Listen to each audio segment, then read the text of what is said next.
ISE Unwrapped, coming to you from the Shore podcasting booth. This is too luxurious from us. Yesterday we were in the car park, so this is a big change. We're not used to this kind of treatment, but we could get used really quickly. Absolutely. Inavation Awards last night, thoughts? Fantastic event again. I mean, Dan and Anna, all the credit has to go to them. They put in a hell of a lot of work. I was lucky enough to be near the two winners, but on the next table along to me, and for two incredible projects. So I was delighted to see how pleased they were. That's the thing that thrills me, is to see how pleased people are at winning. And that never gets old. The fact that integrators do value the awards is the primary reason we continue doing them. Yeah, there was lots of punching of the air, and that's great to see. Asia Pacific represented among the winners list. There's a project from India, there's a project from China, both of them winning their individual categories. Yeah, so I mean, it's truly a global event now. It never used to be, but it really is now. Yeah, there's one from Americas as well. Yeah. The show, how's that been going? Yeah, what have you been doing? Wednesday is the busiest day, and it certainly was. People absolutely everywhere. You know, I got an amazing view. I should have taken a photo actually of people, so many people coming down that kind of central corridor of Hall 3. Hall 2's been brilliant for me this year, I think. Hall 7 was great.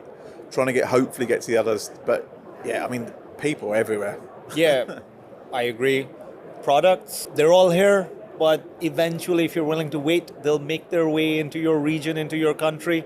It's the people for me every single time. The conversations that you have at ISE, the kind of finger on pulse of what people are thinking, how they're conceptualizing their roles, what they want to do in the coming year. I've had conversations about architecture, biophilia, sustainability, change management, strategy, and the list just goes on and on and on. Yeah, I mean, I've said it a few times today.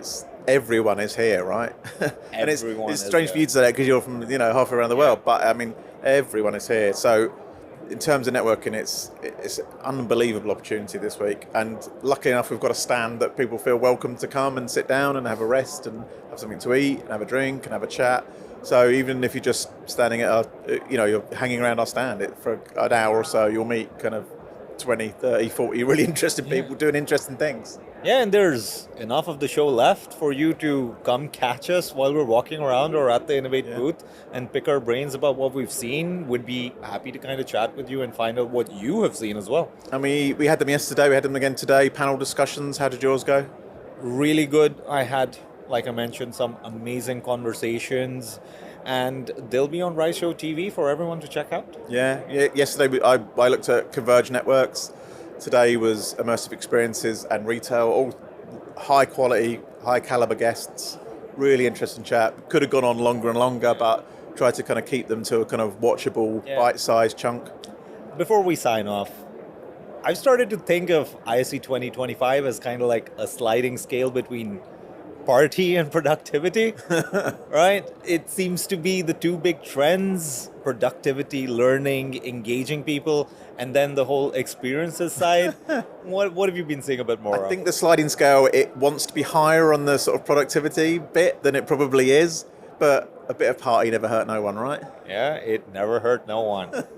We'll be back with our final thoughts. Yeah, final one. On the last day of ISE. Until then, see you next time. See you next time. Bye-bye.